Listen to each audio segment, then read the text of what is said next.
Let me piece yourself back together now. What's your vision?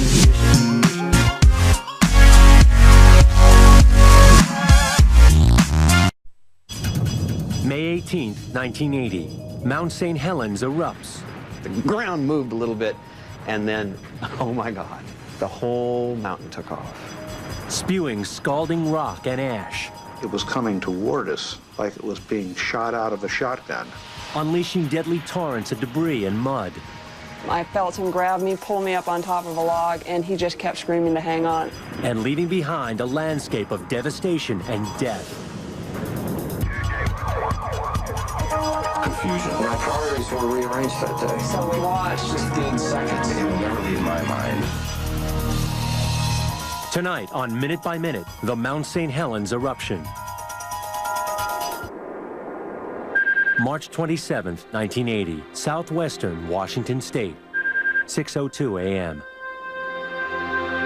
The sun rises over the Cascades Range, a chain of volcanoes situated above the Pacific Fault Line.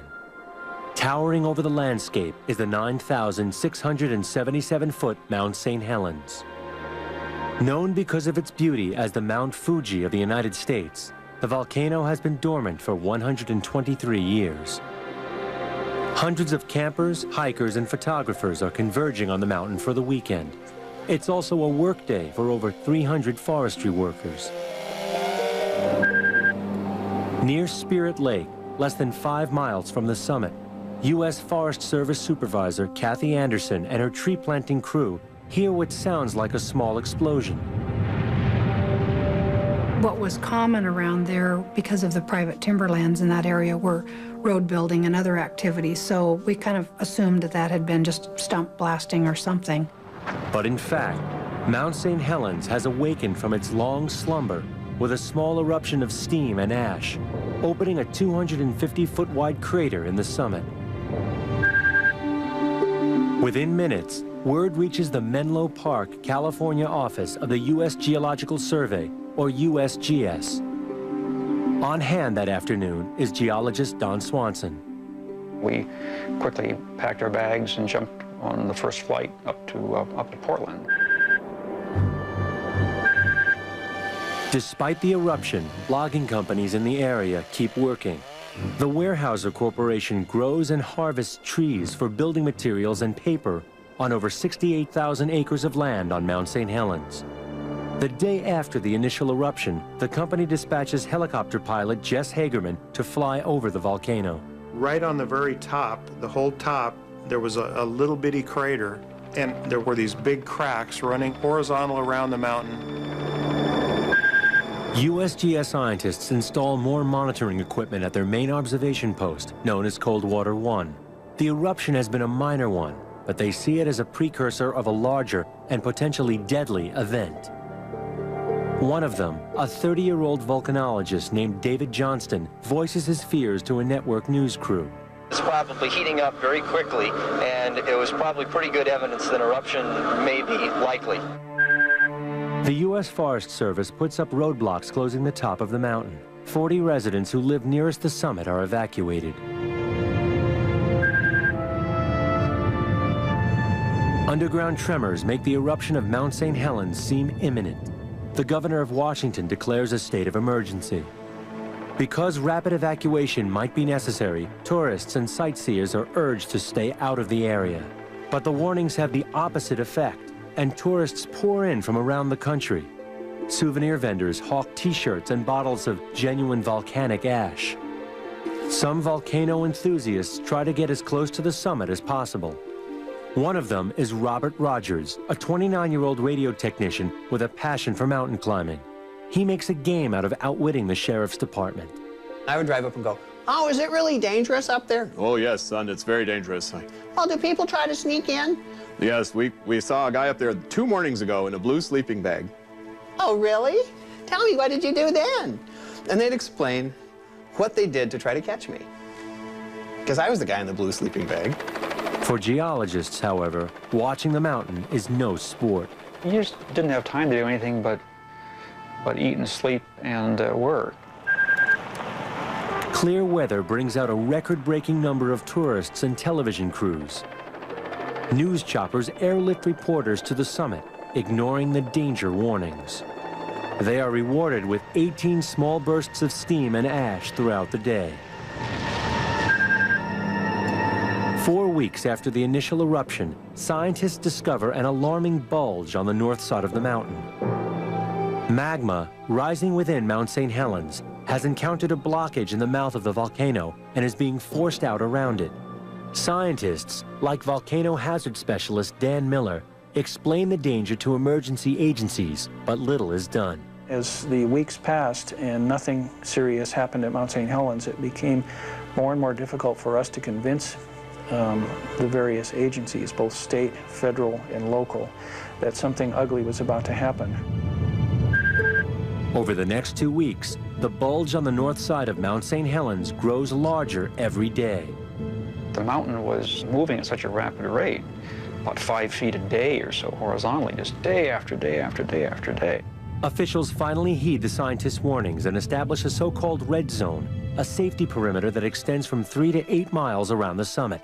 They begin evacuating residents. On the banks of Spirit Lake, less than 5 miles from the summit, an 84-year-old resident named Harry R. Truman, no relation to Harry S. Truman, tells reporters he has no plans to leave.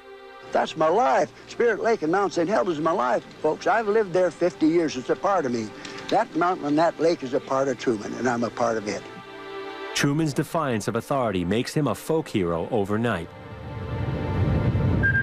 May 1st, 1980. A month has passed since the first eruption. Without another major event, public excitement dies down. But the ominous bulge on the mountain continues to grow. The U.S. Geological Survey sets up a new observation post, Coldwater 2, 5 miles northeast of the summit. This one is 3 miles closer to the volcano than the existing site at Coldwater 1. At Coldwater 1, Rove Finley, an assistant editor with National Geographic magazine, is interviewing 27-year-old photographer Reed Blackburn when the ground begins to tremble. I looked at Reed without saying anything, but with concern, and he said, earthquake, I think it's about a 4.5. The earthquake is just one of many that occur each day on the volcano, but any one of them could trigger an eruption. Blackburn, on assignment with the Vancouver Columbian newspaper, is ready if the mountain erupts. He is positioned where he can trigger 2 remote control cameras placed 1 mile from the summit.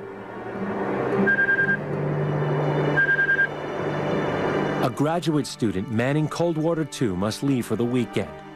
Geologist Don Swanson and his colleague David Johnston agree to take turns filling in for him. Dave said, okay, I'll do it for Saturday night if you can come up on Sunday and replace me. May 17th, 1980, 8 a.m. It's been more than a month and a half since the first eruption. Despite the fears of USGS scientists, many of the residents evacuated from the red zone are convinced that the crisis has passed.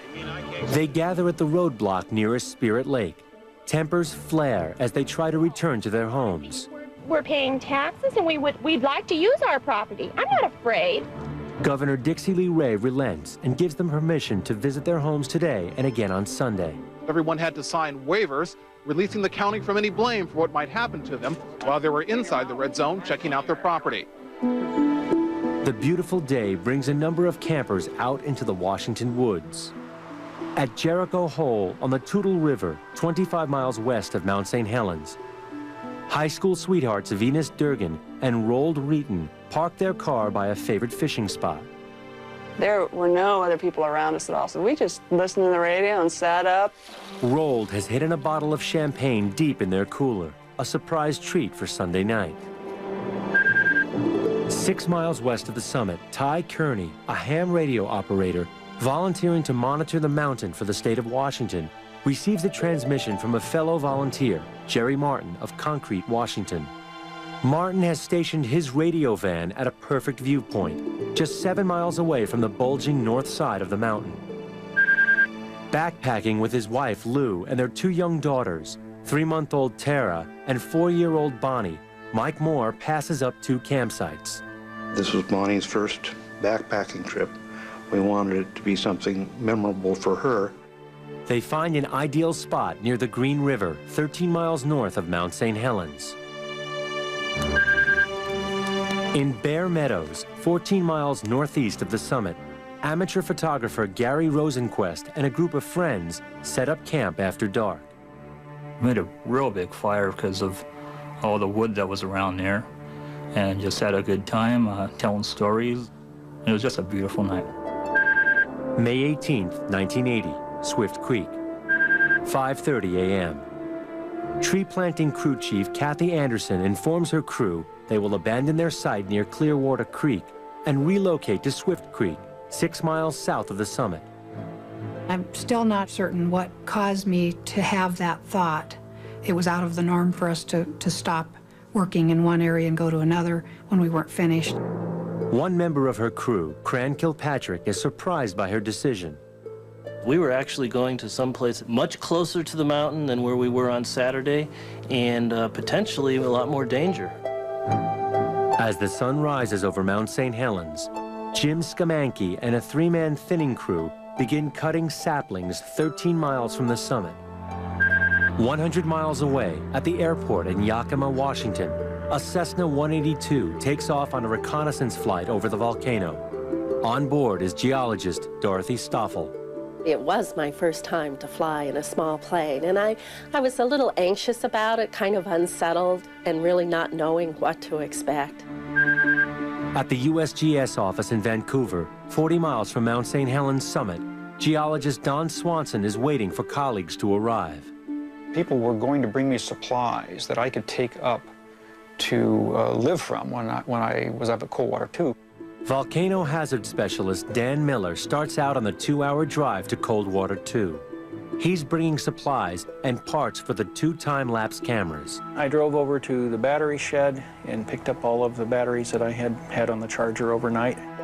Nearly 8 miles west of the summit, Robert Rogers and his friend Francisco Valenzuela arrive at the Sheep Creek Overlook. They have just finished another illegal climb. They park near ham radio operator Ty Kearney. He looks up and says, "Well, where were you boys this morning?" We made up some story of driving around. We didn't want to tell him we'd gone into the red zone. 8:30 a.m. Just above the summit, geologist Dorothy Stoffel is taking photos of the volcano. We were flying directly over the South Crater Wall, about 500 feet. And as we went over the mountain, I took pictures of Harry Truman's Lodge. Lou Moore is making breakfast at her family's Green River campsite. Tara had been brought out of the tent and sat next to where Lou was working. Bonnie was wandering around. I was wandering around. I was hanging out down in the room with the seismographs. We dropped John off at his unit and his crew, and they started to plant their trees. I was heading up Interstate 5. We made a decision, we'll make one last pass. 1 mile beneath Mount St. Helens, an earthquake measuring 5.1 on the Richter scale shakes the mountain, setting in motion a terrifying chain reaction. Mount St. Helens erupts with an explosive fury, next on Minute by Minute.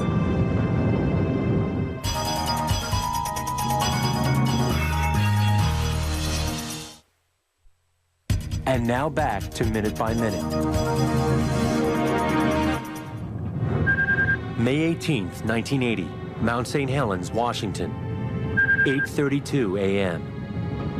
An earthquake measuring 5.1 on the Richter scale rips through the core of Mount St. Helens. We began to see this enormous fracture open up. It was as though you were slicing the mountain in half. The whole north side of the mountain began to shake. Seconds later, like a zipper from east to west, these little brown detonations, poof, poof, poof, zipped right across the top of the mountain. Suddenly, I just looked up, heard some sound, and looked up, and here was this tremendous signal. The ground moved a little bit, and then, oh my God, the whole mountain took off.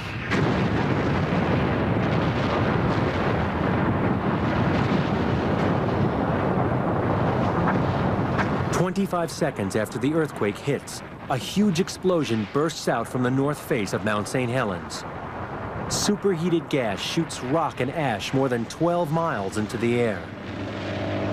Dorothy Stoffel's plane is dodging deadly jets of hot gas and ash. Her pilot thinks fast. He's diving the plane to try to gain speed, to outrun the blast, and watching the ground coming up from below and thinking he's going to nose this plane right into the ground.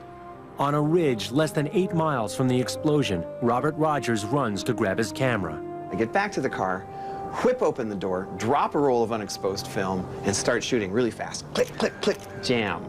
I got 6 shots, and my camera jammed. In Bear Meadows, 14 miles to the northeast, amateur photographer Gary Rosenquist grabs his camera and snaps 23 photos in just 30 seconds. I couldn't concentrate on a viewfinder, so I started taking photographs again, and I kept taking photographs till I ran out of film. David Johnston, who is at Observation Base Coldwater 2, less than 6 miles from the blast, radios in to the USGS office in Vancouver, Washington. He gets out one short statement, "Vancouver, Vancouver, this is it," before the radio goes dead. All the while, ham radio operator Jerry Martin is broadcasting from a ridge 2 miles farther north. Now we got a big slide coming off the west slope. Now we got a whole great big eruption out of the crater. And we got another that opened up on the west side. Martin watches in horror as the USGS observation post at Coldwater 2 is swept up in the enormous slide. The whole northwest section, north section blown up. It's coming up over the ridge towards me. I'm going to back out of here. Jerry Martin signs off. He is never heard from again. 8:33 a.m. 2 more huge blasts of gas and rock shoot out as the northwest side of the mountain crumbles. The eruption covers a 230 square mile area and dumps 200 feet of rubble into Spirit Lake and onto Harry R. Truman, killing him. Above the mountain, Dorothy Stoffel's plane banks south and pulls away from the blast. Dorothy looks back to see the top of the mountain torn open by a force 500 times greater than the atomic bomb at Hiroshima. We saw this huge blast cloud lift up, and as it lifted up, there was lightning, tremendous lightning bolts going tens of thousands of feet high. At the Coldwater 1 camp, 8 miles from the summit, photographer Reed Blackburn jumps into his car and guns it, desperately trying to outrun the cloud of ash. It's too late. In seconds, his car is engulfed. Blackburn is suffocated in 4 feet of scalding ash. The wind is so powerful that it uproots 100-foot trees as far as 19 miles away. 8 miles from the summit, Francisco Valenzuela and Robert Rogers jump into their vehicles and screech away. Our clothing was like in a gale, just blowing. It was like a freight train with 10,000 square wheels just going by. It was the loudest noise I'd ever heard. 6 miles south of the summit, near Swift Creek, Cran Kilpatrick's Forest Service crew is running for their lives. Kilpatrick and Kathy Anderson are waiting in their truck at the top of the ridge, ready to lead the evacuation. They can only hope to get their team out before the cloud of burning ash and steam envelops them. You could see these things periodically shoot down the south slope. They were coming straight at us. If we had been a half a mile closer, we would have been torched. What Kilpatrick and his colleagues don't yet realize is that if they had stuck with their original plans to work on the north side of the mountain, they would all be dead. Still, the crew is far from safe. Laden with tools, they are slow to climb the steep slope to their vehicles. Kathy calls on her radio, "Dump all the equipment, let's get out of here." Minutes later, everyone reaches their trucks and drives to a rendezvous site where they wait for word on the safe evacuation route from a spotter plane. You could just see the debris going overhead, and we had lightning around us. USGS geologist Dan Miller is on Interstate 5, 15 miles southwest of the mountain. He's on his way to meet David Johnston at Coldwater 2 when he sees the eruption column. I realized immediately that this was really a huge and very serious eruption. I quickly crossed over the median on Interstate 5 and I went racing back into Vancouver. 13 miles north of the summit, Mike and Lou Moore and their daughters, 3-month-old Tara and 4-year-old Bonnie, look up to see a tremendous cloud towering over the trees. Mike grabs his camera. The more pictures I took, the more apprehensive I got, because the blast was not going up, it was coming toward us like it was being shot out of a shotgun. The ash, hot enough to burn skin on contact, is surging down the mountain at a rate of up to 300 miles an hour. 11 miles southwest of the summit, Robert Rogers is in his car, following Ty Kearney's van down a winding mountain road. The group is trying to outrun the cloud, but in the ever-thickening haze, Rogers loses sight of the van. Kearney goes on to safety, but Rogers and Valenzuela are stuck in the swirling ash. The second time we passed this gigantic Caterpillar tractor in the dark, we knew we were lost. High above them, Dorothy Stoffel is in a small airplane, hoping to put some distance between herself and the mountain. We began to see this huge grouping of aircraft rushing towards the mountain, and we thought, you know, just like the media, you know, they're going to get there as fast as they can while we're trying to leave. Stoffel lands 40 miles away in Portland. 13 miles north of the summit, the Moore family is hit by a shock wave. We felt a squeezing of our bodies, a very tight squeezing. And Lou said that this didn't happen to her, but my ears popped repeatedly, just pop, pop, pop, pop, pop, pop, pop, pop, pop. 40 miles away in Vancouver, the phone rings in National Geographic editor Ro Finley's hotel room. It was Ralph Perry, one of our contract photographers. He said, "Ro, if you'll step out the door of your motel and look to the northeast, you can see Mount St. Helens filling the sky." At his home in Kelso, Washington, Ray Pleasant, a helicopter base manager for the Weyerhaeuser Corporation, is still in bed when he hears a knock at the door. Our neighbor, she used to monitor the scanner, and she'd found out that the mountain had erupted. Although his logging crews are outside the red zone, Pleasant needs every available chopper in the air for possible rescues. He immediately heads out to the nearest base. On a small farm 37 miles from the summit, Jess Hagerman, a captain in the National Guard, is getting ready for church. They called me to call and find out how many people we had that were able to fly. Hagerman immediately heads to the Air National Guard base at Fort Lewis, 20 miles away. The vertical column of ash and steam continues to expand upward and outward. 13 miles away at the Green River campsite, ash begins to rain onto the Moore family. They take cover in a dilapidated hunter's shack, but it affords little protection. Mike and Lou Moore's primary concern, keeping their daughters alive. We gave Bonnie a handkerchief that had been wetted down with water from a canteen. Well, that wasn't going to work for Tara. She's 3 months old. So what we did is we wrapped her up in blankets. At one point, Lou went over and pinched her because she was so quiet. She thought she was dead, and she wanted her to cry to prove that she wasn't dead. And we were all very relieved to hear that cry. The intense heat from the volcano melts the mountain's ice cap, sending 46 billion gallons of water into the Toutle Valley below. Mudslides, heated to 91 degrees and moving at 90 miles per hour, rush down the mountain. 25 miles from the summit, along the South Fork of the Toutle River, high school sweethearts Roald Reeton and Venus Durgan hear the sound of warning sirens. We just pulled the tent right out of the stakes and ran up to the car. Roald guns the engine of his Oldsmobile, but it's too late. The engorged Toutle River is now raging toward them, carrying logs and debris from nearby lumber yards. We surrounded the car and picked up the car, and at that point, the first instinct was to get out of the car, but there was no place to run.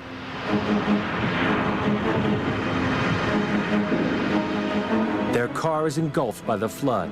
They jump from the vehicle into the swirling mass. I was lucky enough to land on a large log, and Venus went right in between the one I landed on and another one, and was gone, just instantly gone. It's like, I thought she was dead. The couple and hundreds of others on the mountain fight to survive. Next on A&E.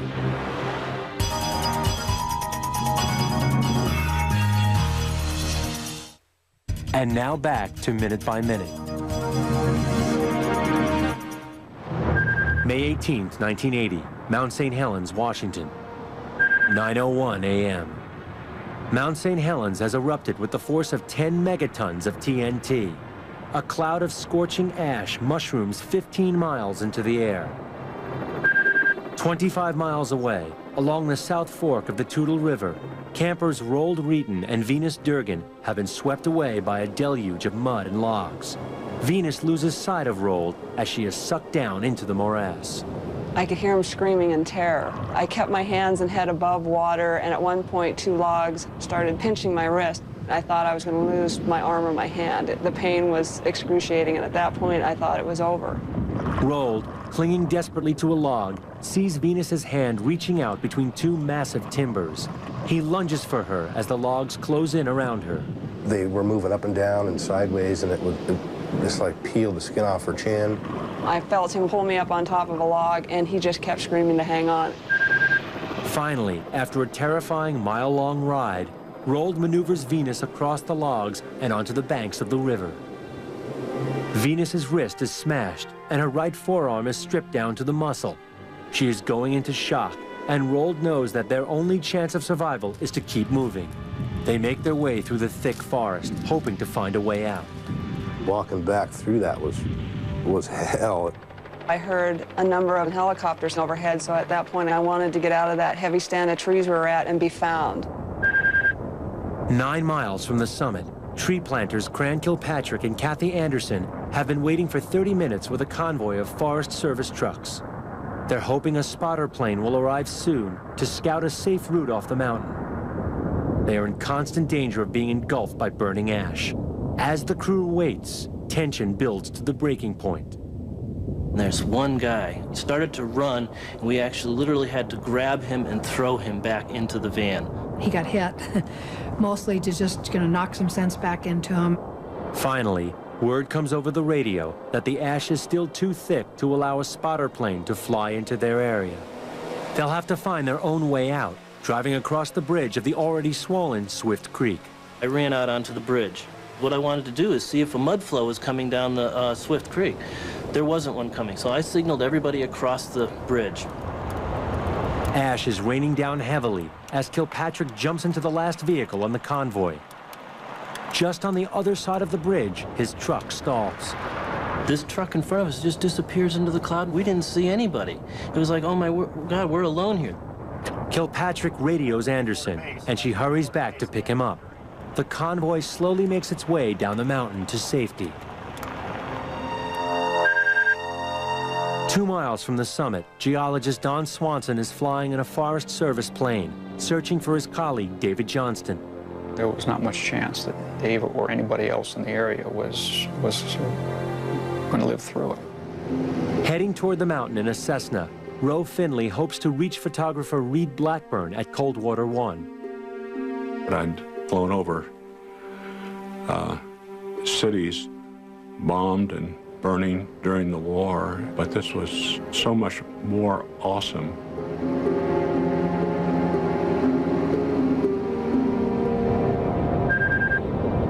The wind shifts, and the ash cloud heads east, a welcome sight to the Moore family, who are hiding out in an old shack 13 miles to the north of the volcano. I decided it was time to go out and see what I could see outside. Unfortunately, the door was blocked with 6 inches of ash, and it took quite a bit of kicking to get it open. I could make out the outline of a tree, and that's when I started feeling pretty good. Lou Moore carries 3-month-old Tara, while Mike Moore gathers up 4-year-old Bonnie.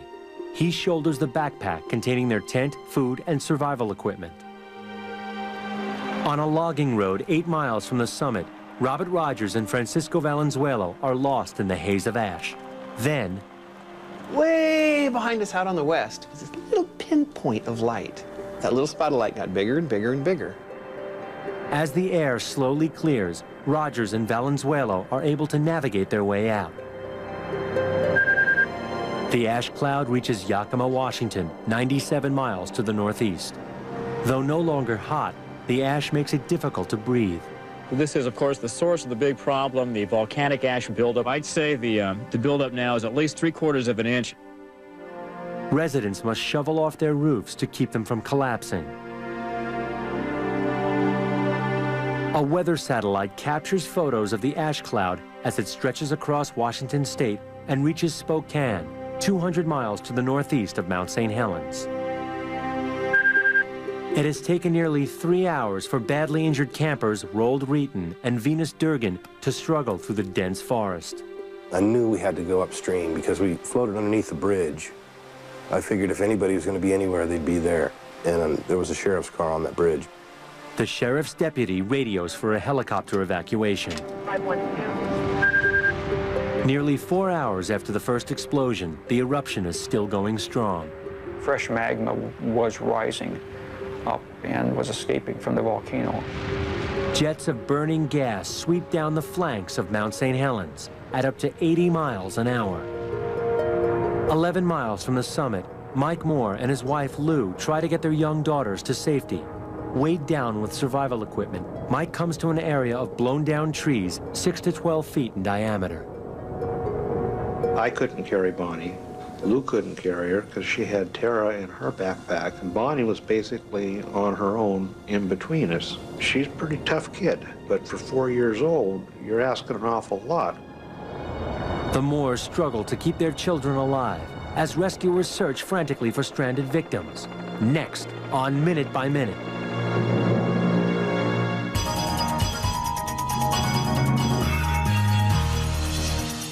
Now back to Minute by Minute. May 18th, 1980, Mount St. Helens, Washington. 12 p.m. The mountain has now been erupting for 3.5 hours, sending a total of 490 tons of ash hurtling over an area nearly the size of West Virginia. Emergency services estimate at least 3 people are missing and 7 are confirmed dead. Area hospitals filled with injured suffering from ash inhalation and burns. Rescue teams searching for survivors find they can't recognize a single landmark. Where's Spirit Lake? Is that it over there? I can't believe it's camped up in this area. The rescue operation is a dangerous one. The crews are getting tired. The machinery needs to be carefully maintained. Chopper pilot Ray Pleasant and his crew respond to an emergency call near the Toutle River. When they arrive, they find Roald Reeton and his badly injured girlfriend, Venus Durgan. The crew jumps out and loads Venus in. Pilot Ray Pleasant pulls back on the controls and heads out of danger. I was able to look back. I just saw this brown body, tiny little brown body in the back with the big eyes looking at me, and just scared. A second helicopter airlifts Reeton out. The choppers fly across the river to the town of Toutle, where a medevac unit has been set up at a school. 14 miles from the summit, the ash is so thick it is almost impossible to see the ground. National Guard chopper pilot Jess Hagerman flies his OH-58 back and forth over the terrain, searching for Jim Skamanke and his forestry crew. All of a sudden we look down and we see some kind of a car or a truck down there. And so we swung around. One thing that you could see were footprints in the ash. So then you know that you've probably got some survivors. The footprints diverge, indicating the 4 men split into 2 parties. Hagerman banks his copter and follows one set until he locates 2 of the missing men. One of the people would stand up and wave his arms, and then, you know, he'd kind of fall back down, and the other fellow never really did get up off the ground. Hagerman's crew chief, Randy Fonts, volunteers to go down after the 2 men, even though he has no idea what awaits him. This stuff could have been 150 degrees Fahrenheit. We didn't have a clue. But, so anyway, he gets out of the helicopter, gets on the skid, and jumps into this stuff. The ash has cooled considerably, but it was scalding when it blasted over the stranded men. One of the foresters, Jim Skamanke, is burned over nearly half his body. His co-worker is sprawled on the ground near him, barely able to breathe. Hagerman lands the helicopter and hurries through 8 inches of talcum powder fine ash to help his crew chief evacuate the badly burned men. When you touch their clothes, it was like if you scorch your clothes with an iron and you just pull it like that and it just shreds apart. The 2 men are taken to nearby Longview Hospital, where they are treated for 2nd and 3rd degree burns and ash inhalation. An Air National Guard helicopter finds the 3rd member of the crew sitting atop a tree in the middle of a mudflow. He is rushed to the hospital, but the leader of the crew is still missing. Venus Durgan is at Longview Hospital receiving medical attention. Her wounds are filled with ash. The nurses were crying because they had to immerse me in a tub of water and take sponges and scrape out my wounds. And when the doctor came in, he said, "You didn't do a good enough job." They had to take me back in a second time, and they had to put me on morphine at that point because I was in such pain. Robert Rogers makes it out of the woods and stops on the I-5 freeway to look back at the volcano 25 miles away. Everybody was stopped on the freeway looking at the volcano saying, "Look at him, he's covered with ash." And I drove back to Portland, and that was it. Now that the pressure within the volcano is relieved, the eruption gradually begins to subside. 200 square miles of forest have been destroyed. Heavy equipment lays tossed about like toys. 9.5 hours after the eruption, Venus Durgan's boyfriend, Roald Reeton, is released from Longview Hospital into his parents' care. They find a hotel for the night, and Roald's father tries to scrub more ash from his son's wounds. Oh, it hurt so bad, it was like I passed out. I mean, God bless him, you know, he did a pretty good job, but, you know, he didn't get it all out. So, you know, I'm tattooed in spots on my legs, you know, from where the ash got rubbed into my skin. In her hospital room, Venus Durgan watches coverage of the eruption. I laid in the hospital room that night watching all the events on TV. My IV bottle in the hospital is shaking every time the mountain erupts. But not everyone is out of danger. As night falls on Mount St. Helens, Mike Moore, his wife, and 2 young daughters have not been able to find their way out of the forest. They pitch camp for the night, but Mike cannot sleep. We could hear the volcano exploding and crackling, kind of like a witch's cauldron.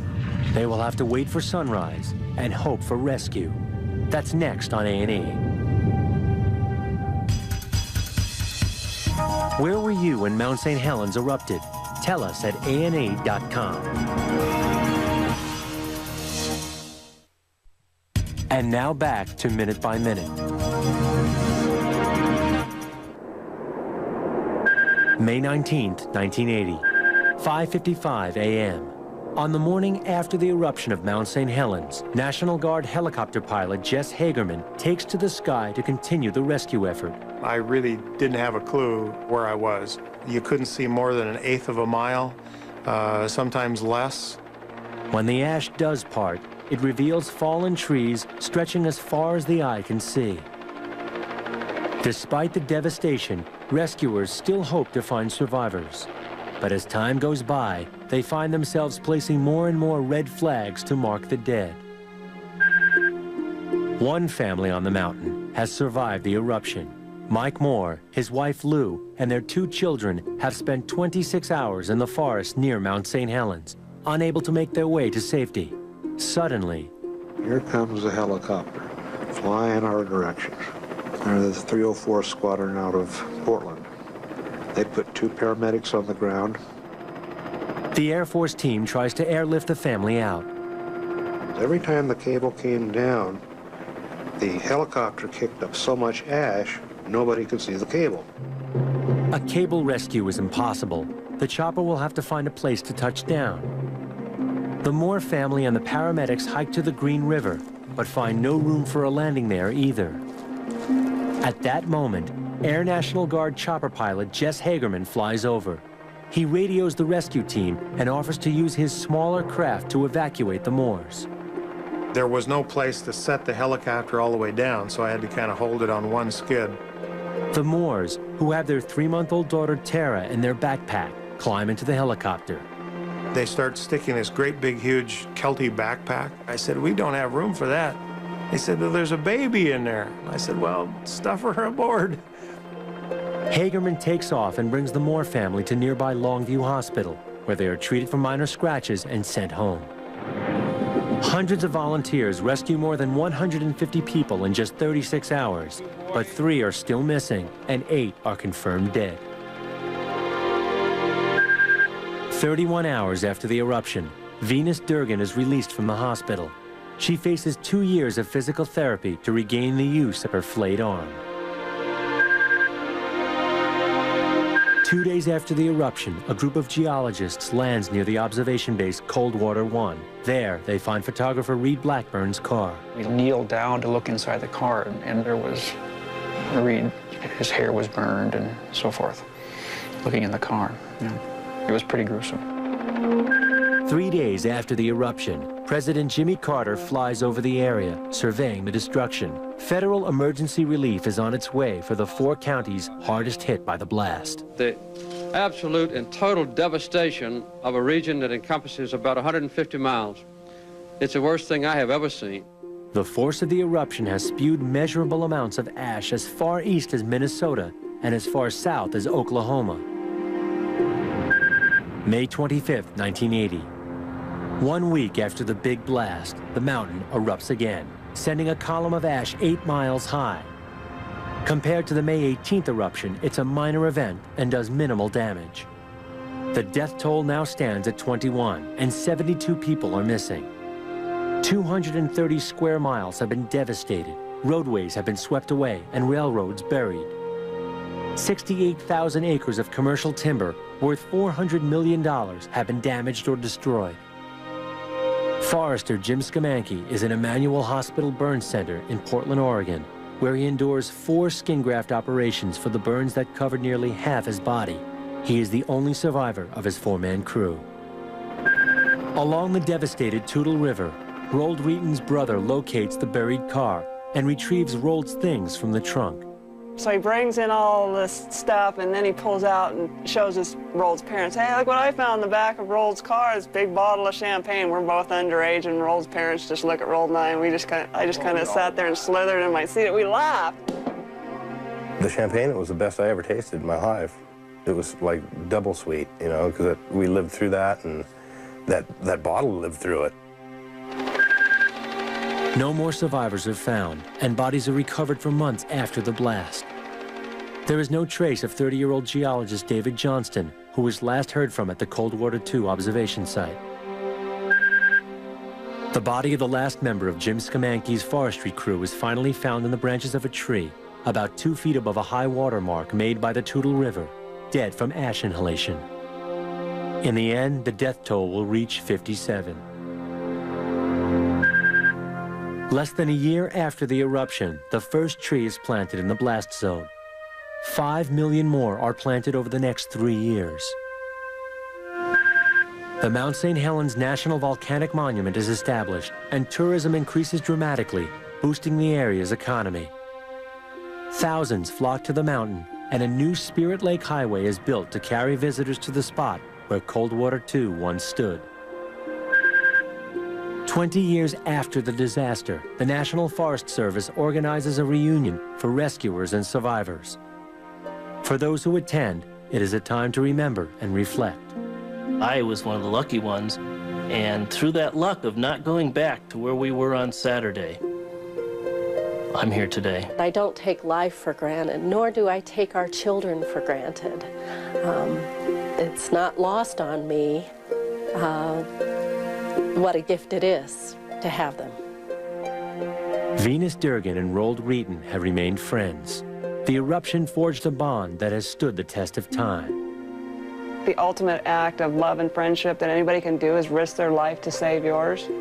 And I don't think you're going to ask for anyone to do anything more for you. And for that, you know, I'll always be grateful to Roald. You know, there'll always be a place in my heart. The May 18, 1980 eruption of Mount St. Helens remains the most devastating volcanic event in the history of the continental United States. Some of its impact has been positive. The U.S. Geological Survey used the data from the eruption to create technological advances including a satellite warning system for possible eruptions. Their work has saved thousands and honors the 57 men, women, and children who lost their lives at Mount St. Helens. When you see an erupting volcano, the power and the impact, the energy that's being released is truly stunning. And it makes you realize that we are pretty insignificant creatures next to an erupting volcano.